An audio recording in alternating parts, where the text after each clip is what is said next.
Muscle is calorically costly. It's costly to build and it's costly to maintain. So you are most likely going to have a higher calorie intake even after this building phase to maintain the muscle that you do put on. Hey guys, it's Corey from Redefining Strength. Welcome to the Fitness Hacks podcast.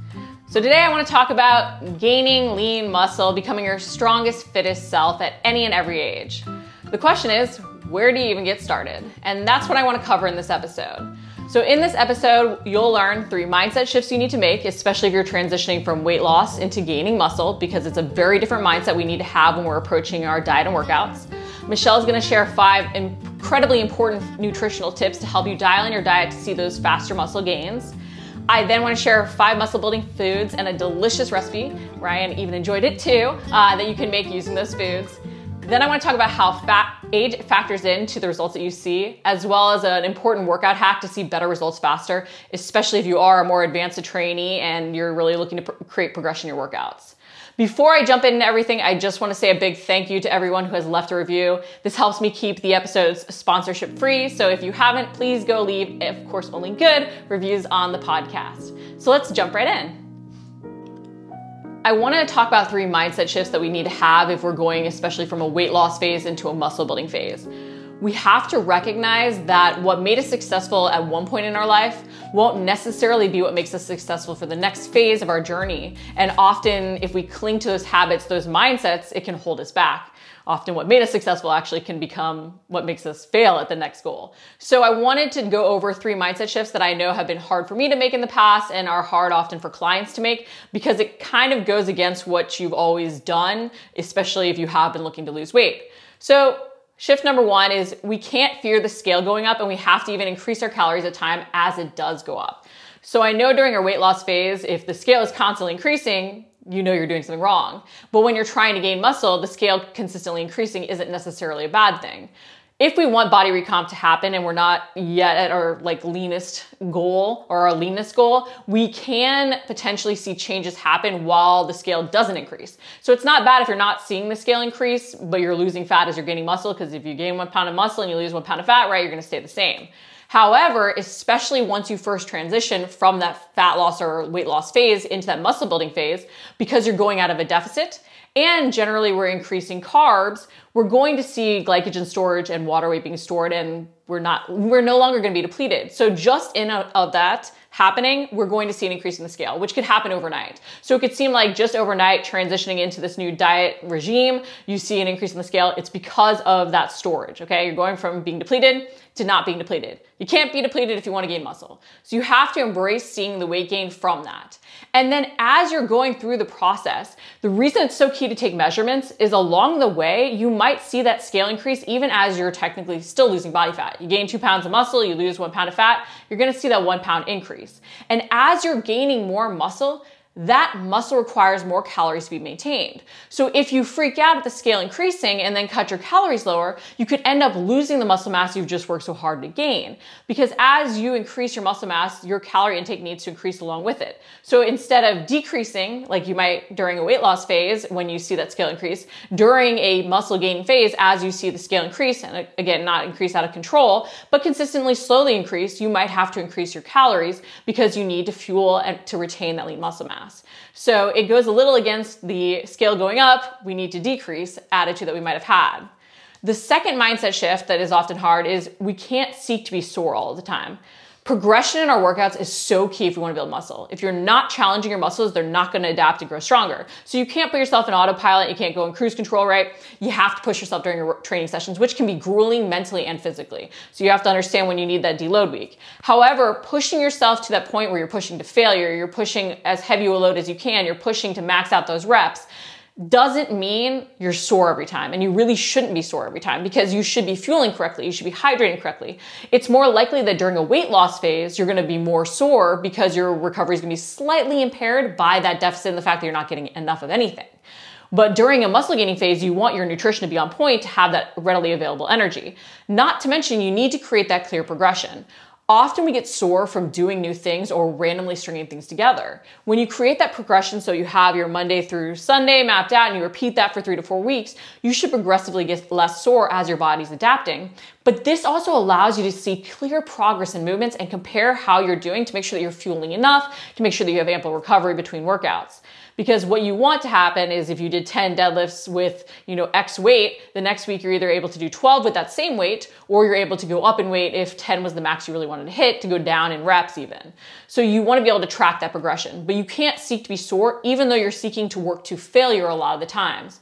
We also have to remember that when we seek to be sore, it means we're not mixing up the drivers of muscle growth we're using. We might even be seeking to eliminate too much rest during our workouts, and we need to keep in that rest so we're actually able to work at that 100% intensity each and every round that we go through.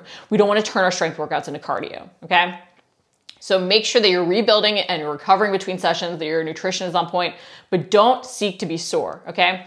Have that clear progression, pay attention to your recovery, use all 3 drivers of muscle growth, which means you're not only going for heavier loads, but using mechanical tension, so something like the hip thrusters over just the deadlift, or even some of those metabolic stress creating moves that are pumper-based exercises, like the things that look silly like clams and kickbacks and such. And then make sure you're also including a lot of prehab.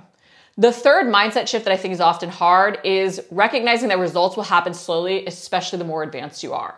So we hear all the time about newbie gains, and it's because if you're deconditioned, any stimulus is going to be a new stimulus that's going to drive growth. But the more advanced you are, the more training experience you have under your belt, the more you've used all these different forms of progression all the time, and your body's like, we can handle that. All right, so you have to throw something new at it. You have to find different ways to create progression, which means that you can't only just rely on loads, because as much as we want to keep lifting more, there will be a point where we're going to hit potentially our genetic potential, or we're just going to max out with how we can recruit muscles at that time. So we have to deload, but we can create progression still when we have hit that max ceiling with the weight we can lift by changing the rep ranges, the rest that we have in there, the tempos that we're using, even the type of movement down to the exact postures we're using.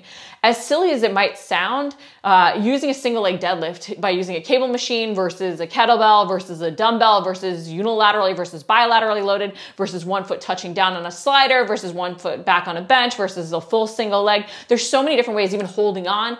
All these are slightly different ways of challenging your body. Some aren't gonna be heavier loads. Some might be a way lighter loads than you even used before, but that progression through instability, through the changes in posture and positions is gonna be very valuable to drive that muscle growth. So you've gotta seek to be creative and embrace some of these other techniques, where I know a lot of times, especially the more advanced we are when we're going for muscle, we really do get into heavier loads, especially if you enjoy lifting and you don't want to do some of the moves that make you feel awkward, but it's really key that you do.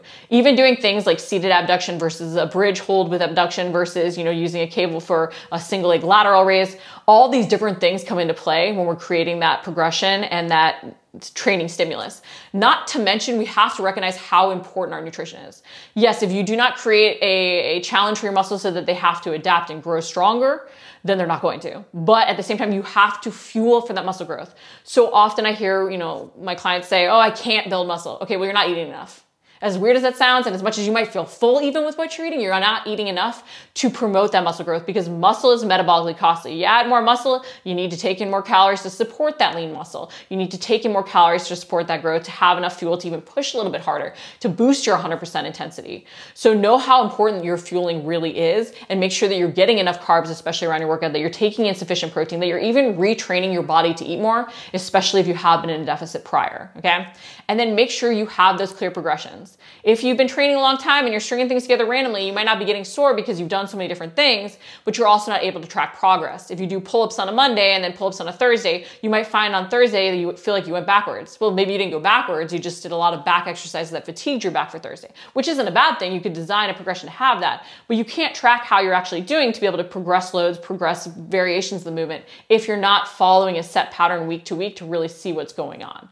So as hard as it is to let go of what made us successful to reach one goal, we have to recognize there's going to be a mindset shift, especially from being in a deficit and losing weight, losing fat, to going to gaining muscle. Hope these tips help you shift that mindset to embrace some of the changes you're gonna need to see those muscle gains.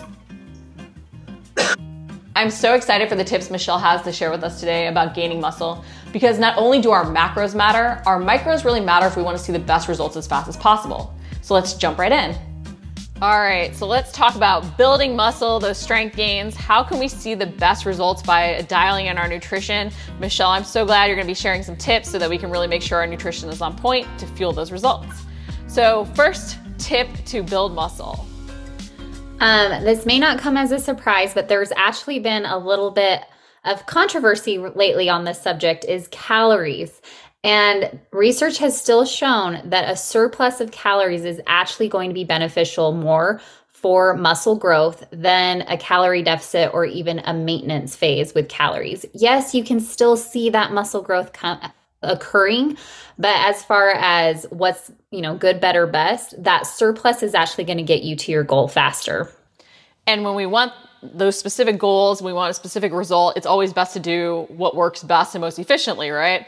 And that being said, with the calorie surplus, this is not an excuse to go just like binge eat everything in sight and let your cheat days get out of control. There still is a limit where you're not going to necessarily use a ton of extra calories. How much do you generally recommend that we put ourselves into that surplus to see optimal results? Usually about 200 calories is adequate enough. And slow enough that you're seeing muscle gain and muscle strength occur and not just that fat gain happen. So that's really typically where that sweet spot really is for making sure that you're gaining pure muscle and not fat. And then of course, we love macros. So how can we adjust our macros to really help make sure that we're getting the best benefits out of that surplus? Yeah, so this is another thing. We're always going to focus on protein a little bit, but the area that a lot of people kind of overshadow is going to be carbohydrates. You do often want to have a little bit of a bump when it comes to your carb intake when you're in a muscle building phase. And there's a lot of reasons, but one of them is being that carbs are going to fuel your muscles. So when you're pushing them through, because usually at this phase, you're lifting heavier, typically going for more of those PRs in the gym, you want to make sure that your muscles are adequately fueled and prepped to be able to push hard when it comes to those workouts. So that's going to be one of the reasons. And then another reason is carbs do actually make sure that they are a little bit protein sparing. Sorry, blanked for a second there. But carbs can also be protein sparing. So oftentimes when we are trying to push our body and have body recomp occur, if your body's not getting enough glycogen from the muscle itself, it's going to start to turn to other areas to start to break down so it gets the energy that it needs. And one of those oftentimes is going to be your lean muscle mass. I think that's such a key point too, especially if you do want to do more cardio as you're trying to build muscle. Like the more endurance, steady state cardio training you're doing, the more you need that instant fuel because you don't want to catabolize your lean muscle mass. You don't want to sort of fight against your gains. So it's like, okay, the more active you are, the more carbs might be essential. Not to mention, I think a lot of times we're like, well, I'm pushing hard in the gym already. I'm working at 100%. Okay, but is your 100% a true 100%? And by having that readily available fuel, we're just making sure we're actually able to truly challenge ourselves to see the best results. Yeah, absolutely. And I think you really hit the nail on the head because you can fill 100% at different macro ratios. There is a difference from one macro ratio to another. And you may be giving 100% at one, but it may be completely different when you change those macro ratios up. So that's something just to kind of be aware of as you are changing if you're someone that does macro cycling.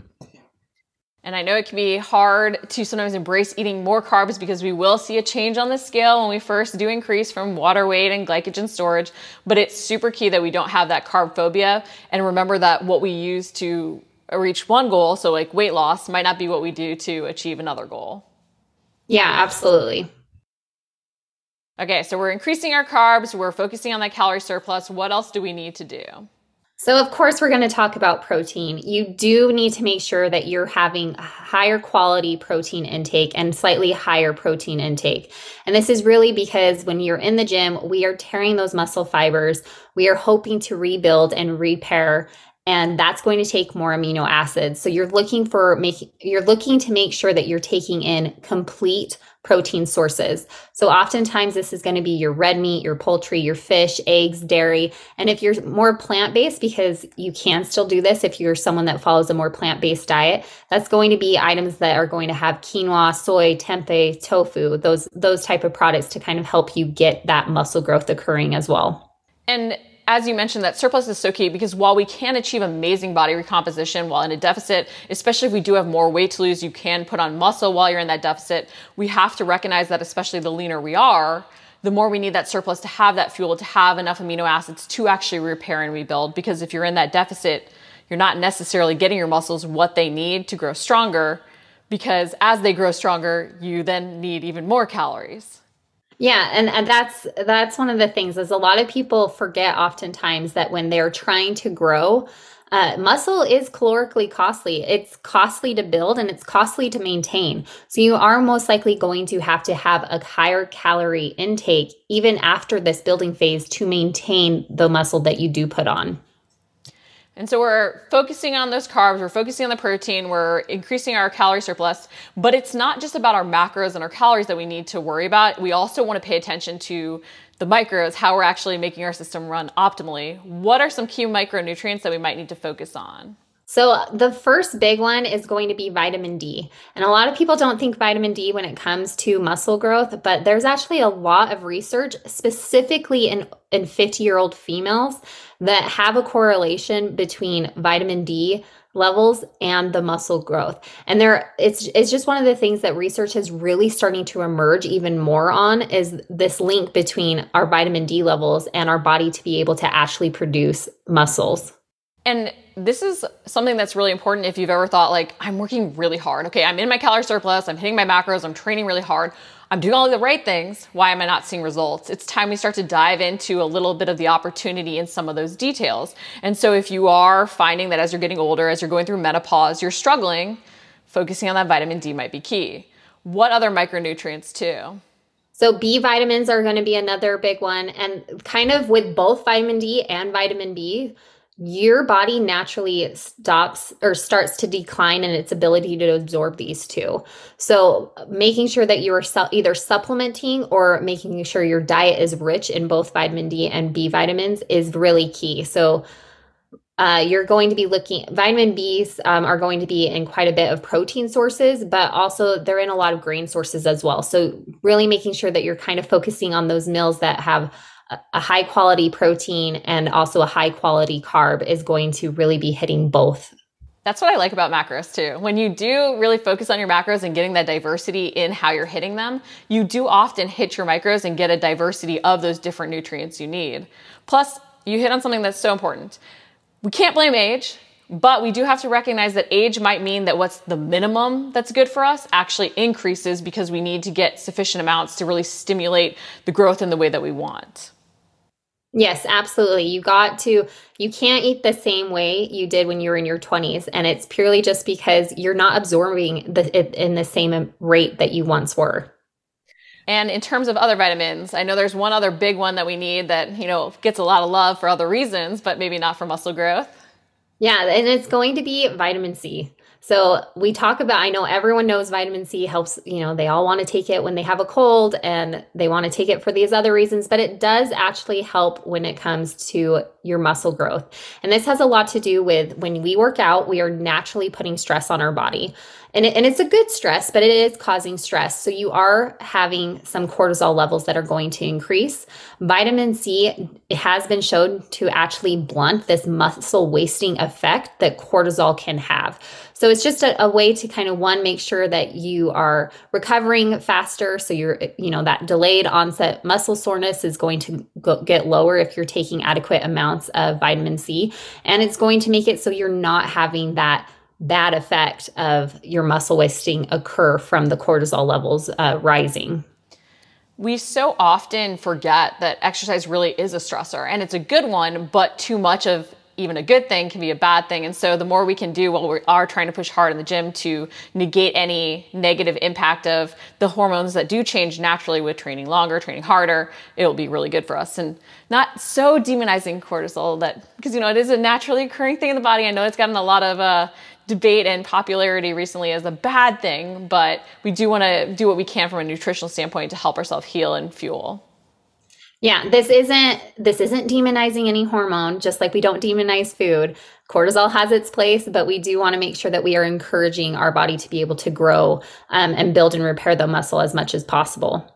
And the last thing you had brought up when we were talking about gaining muscle, and we talk about this thing a lot for weight loss, was alcohol. How can this really impact our muscle gains? So alcohol really does decrease the muscle protein synthesis by interfering with the glycogen replenishments. And it also makes it so your body is slower to rehydrate. So there's a lot of things that kind of happen when we are overindulging in alcohol. So it really is best if you are someone that is trying to do a muscle building phase is to oftentimes decrease your alcohol intake because usually it's not benefiting you in any way. And I know I love my cocktails, but I also know that the training session after having those cocktails is not generally so good. So I do try and put a recovery day or something that's, a deload day or cardio workout maybe on the day after or even the day before so that I'm not impacting any of the training sessions and getting the full benefit. But, we do what we can, right, to find that balance. Yeah, absolutely. Find the balance. And if you do find yourself overindulging, just making sure that the next day your nutrition is on point and so is your hydration. It's key we always know the cost and reward of anything that we choose to include so that we know how it will impact us so that we're doing a lot of the right things but not sabotaging ourselves with one or two of the wrong things that can really add up. Exactly, yes.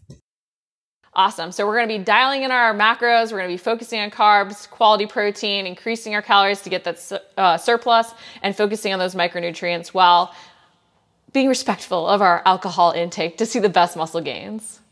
Yes.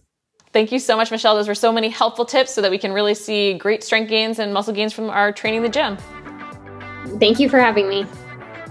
I'm excited to share one of my favorite protein-packed recipes from my Protein Power Cookbook.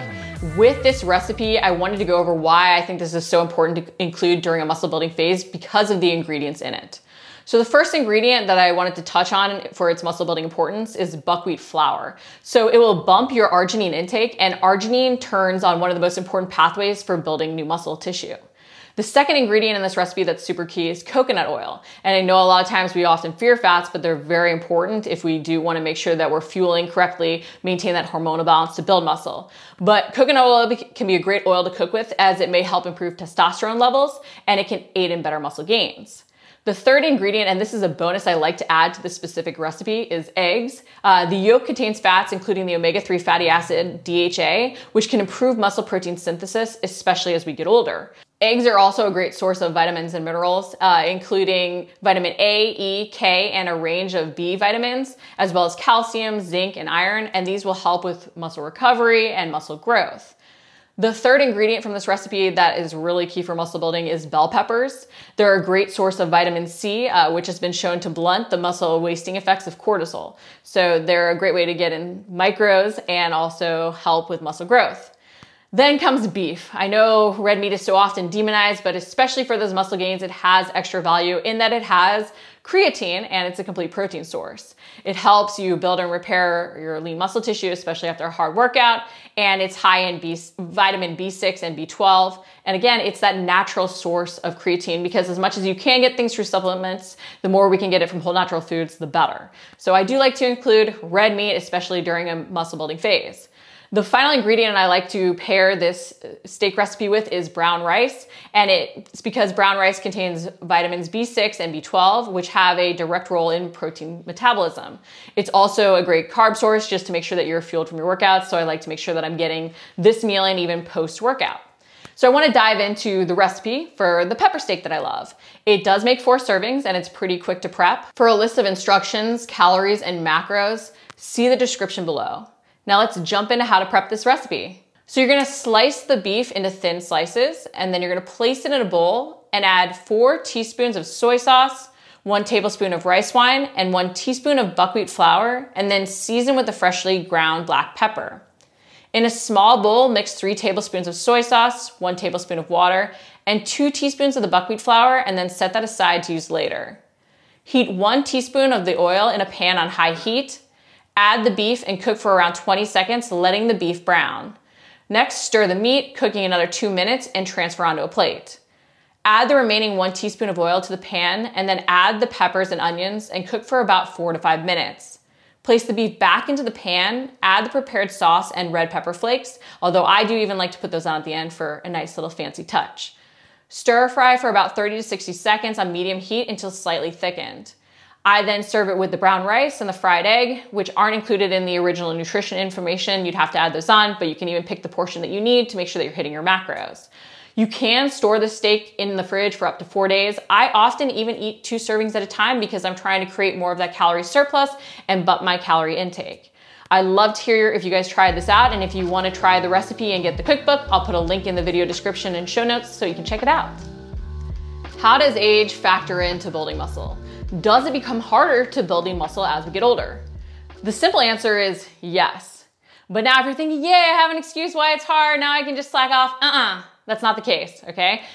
Just because something becomes harder with a specific situation doesn't mean it's impossible. You can still build muscle at any and every age. I'm gonna repeat that. You can still build muscle at any and every age. You are never too old to build muscle, so there are no excuses. But just like nothing works forever, you always want to meet your body where it's at, and you want to address the concerns you now have. So as we get older, because there are changes that our body goes through, we want to make sure that we're addressing these changes with our diet and workout to get the best results as fast as possible. And I want to give you some tips to help, because we do become less able to recover as quickly, we do utilize protein less efficiently, but there are changes we can make to our diet and workouts to see better results faster. So the tips to help.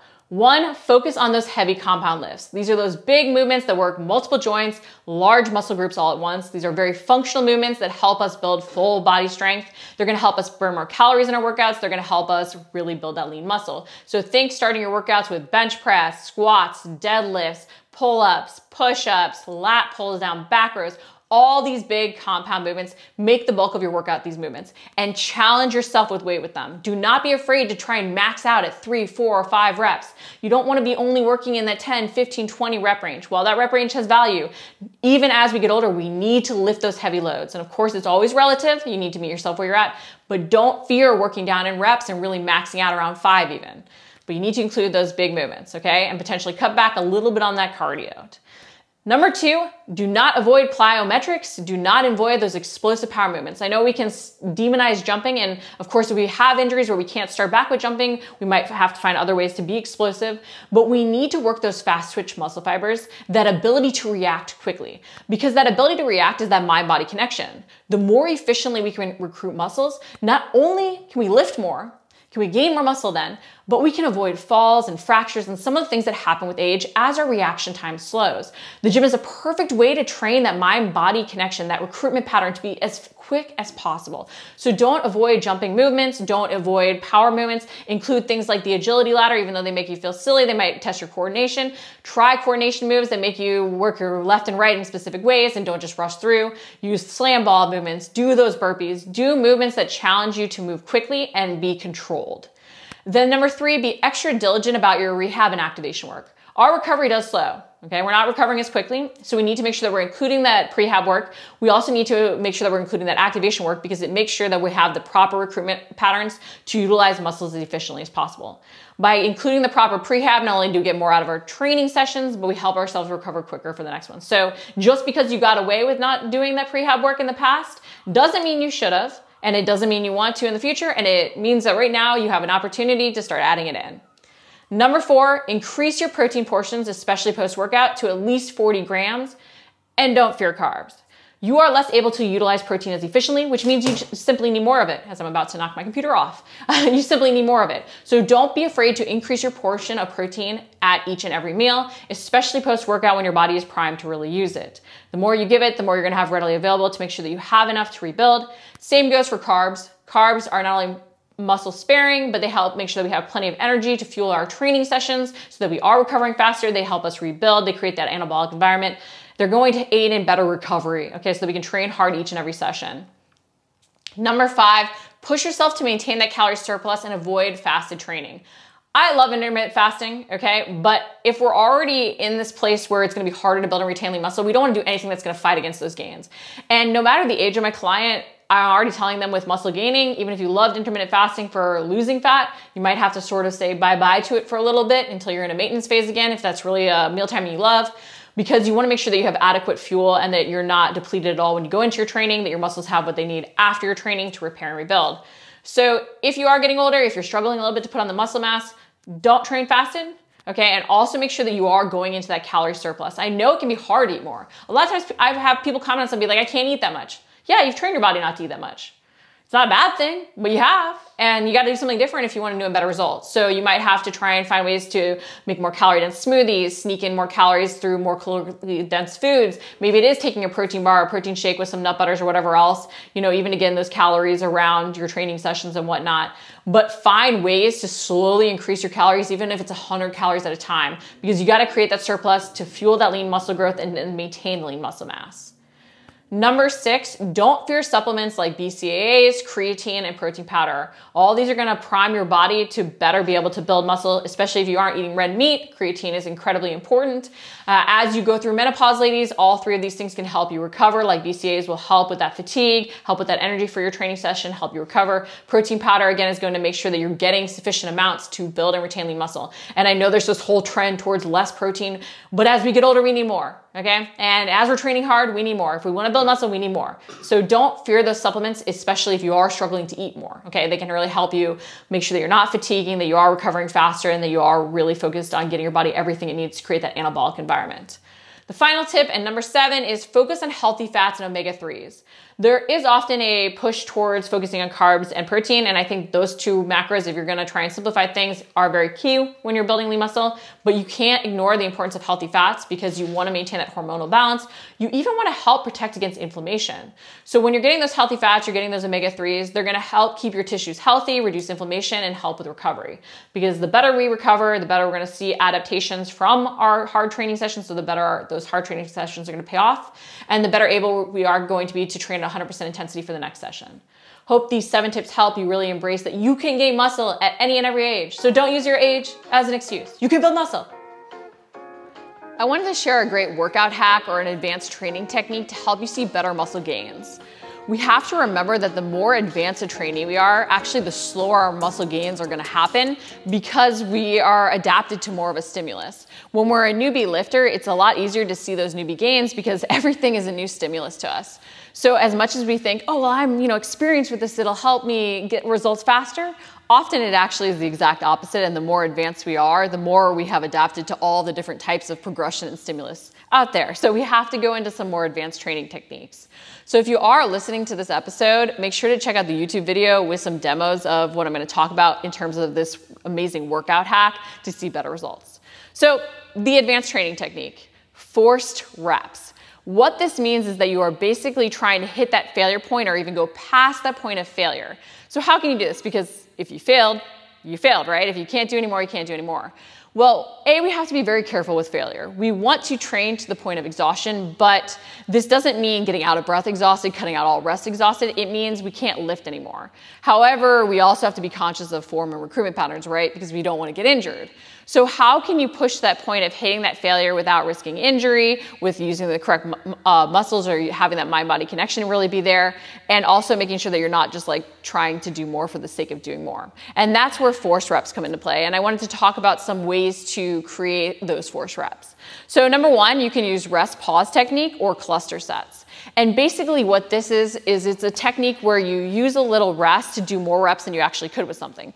So with rest pause, let's just say you have a weight you could do for 10 reps of deadlift or 12 reps of deadlift. So you do those reps, right? You go 1, 2, okay, so you do the deadlifts, right? Then you put the weight down, and a weight that you would have basically been like, I'm done, at maybe 12, you stop at 10 with, okay? And then you rest for 15 to 30 seconds, and then you come back up to it, and then maybe you do 7 reps, okay? And then you go back and you rest for 7 seconds, and I like the 10, 7, 3, 1, where you come up, then you do 3 reps, rest for 3 seconds, then you do 1 rep, and then you rest for like 90 seconds to 2 minutes or even a little bit longer. But basically what you just did there is a weight that you could have done for that 10 to 12 reps, you did 21 with. Because the rest was so short, you didn't fully allow your body to recover, and therefore it helped you sort of create that extra strength, and you're pushing out reps past failure. There's force reps to it, okay? Same thing can sort of be said for a cluster set, where maybe you want to do 6 reps of pull-ups, but you do it in sets of 2 with the 15 to 30 seconds. You want to have that rep that you're sort of shooting for in the end, but you're using those very short intervals of rest to allow you to do a heavier weight, a more advanced variation of a movement, but getting out the volume still. Okay, so that's pushing past failure, so to speak, even though you're not quite hitting failure at any set point, because you're using that rest to keep your intensity up.